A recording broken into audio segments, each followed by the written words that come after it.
अस्सलाम वालेकुम। मेरा नाम है ज़ीशान उस्मानी।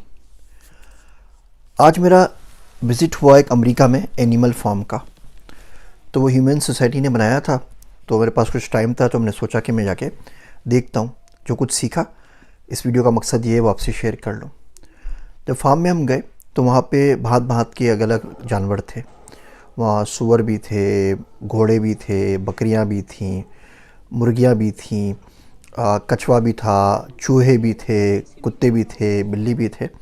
इस फार्म का मकसद ये है, यहाँ वो जानवर लाए जाते हैं जो किसी हादसे की वजह से ज़ख्मी हो जाएं, जिनके मालिकान का इंतकाल हो जाए और वो लावारिस रह जाएं, या उन्हें कोई ऐसी बीमारी हो जाए कि उसका इलाज आसानी से मुमकिन ना हो, या कोई उनको नफ्सियाती तौर पर कोई तशद्दुद हुआ हुआ हो, कोई टॉर्चर हुआ हुआ हो, किसी ने उसके ऊपर उसके पिछले गुज़िश्ता मालिकान ने कोई तशद्दुद किया हो, या वो अदम तोजही का शिकार हो कि उसको छोड़ के चले गए, काफ़ी दिन तक उसको पूछा नहीं, उसको वॉक के ऊपर नहीं ले गए, उसका ख्याल नहीं रखा। वो तमाम जानवर यहाँ इस फार्म के अंदर आ जाते हैं।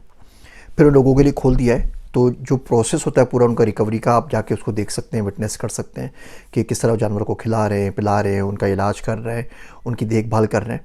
और अगर आपको कोई जानवर पसंद आए तो आप यहाँ से उसको अडॉप्ट भी कर सकते हैं। जैसे जो जानवर को बच्चों की तरह आप गोद ले सकते हैं। $20 का फार्म है और एक छोटा सा आपका इंटरव्यू लेते हैं ताकि वो ये देख सकें कि वो जानवर और आपकी फैमिली एक दूसरे के साथ कंपेटेबल है या नहीं है।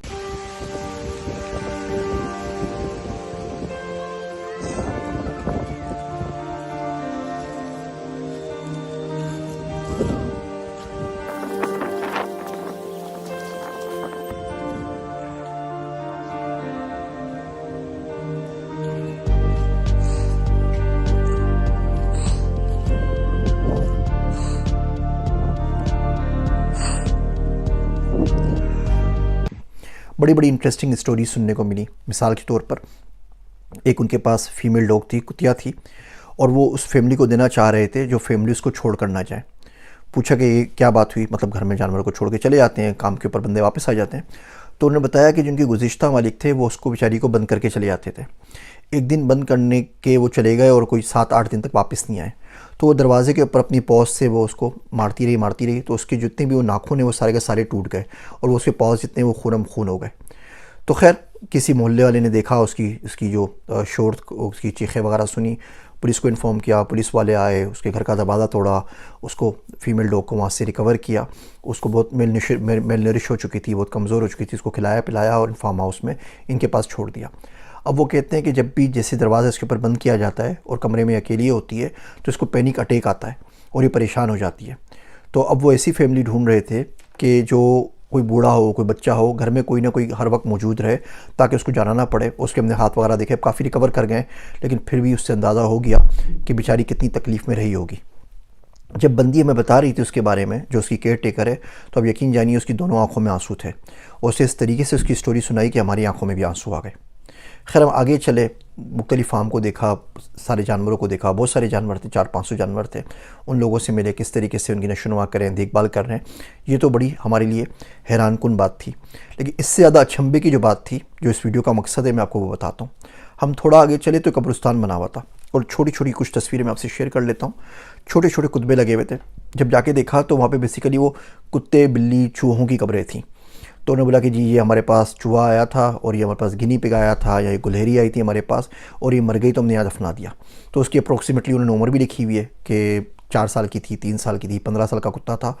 फिर आप पीछे जाएँ तो पूरी फ़ाइल मिलती है, उसमें बताया जाता है कि कौन था, कहाँ से आया, किस हालत में लाया गया, क्या माजी में उसके साथ कोई टॉर्चर तशद्दुद हुआ था या नहीं हुआ था, गुज़िश्ता मालिकान इसकी मौत का कारण या सबब बने या नहीं बने, कोई अमर वाक़या क्या था कि किस वजह से इसका इलाज नहीं हो सका, क्या क्या हमने जतन किए, किन किन डॉक्टर्स को दिखाया, कौन कौन सी मेडिसिन की और कुछ नहीं कर सके, तो ये तबई मौत या किसी भी वजह से यहाँ पर मर गए और उनकी कब्र बना दिए। तो अब जाके उनकी कब्रों को विज़िट कर सकते हैं।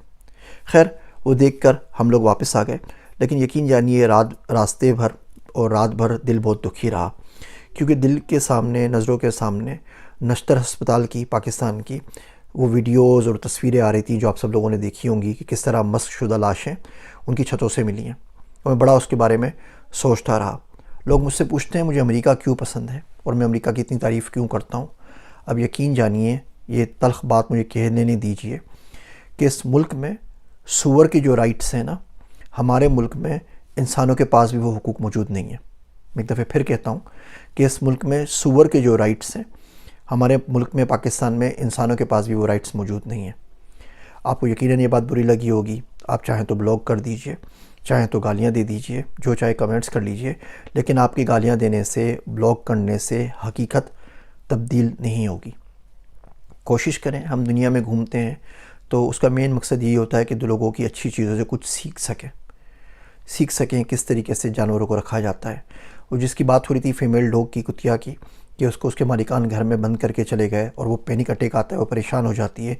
अब यकीन जानिए, पाकिस्तान में लोगों को जानता हूँ जो जब जाते हैं घर से बाहर तो अपनी बीवियों को, अपनी माओं को घर में ताले में बंद कर देते हैं। घर में पीछे आग लग जाए, कोई ज़रूरत पड़ जाए, खुदा ना खास्ता जो साहब उनको लॉक कर गए, उनका इंतकाल हो जाए, वापस ना आ सकें चाबी के साथ, उनके ऊपर क्या होता होगा। और इस तमाम चीज़ों को देखने के बाद आदमी सिर्फ रो ही सकता है और दुआ ही कर सकता है कि अल्लाह हमारी हालात बेहतर करे। उम्मीद करता हूँ ये छोटे छोटे रिमाइंडर्स कहीं ना कहीं किसी न किसी के दिल को झंझोड़ने के लिए ज़रूर कारआमद साबित होंगे। मेरे वास्ते दुआ कीजिएगा। मैं हूँ आप सबका ज़ीशान उस्मानी।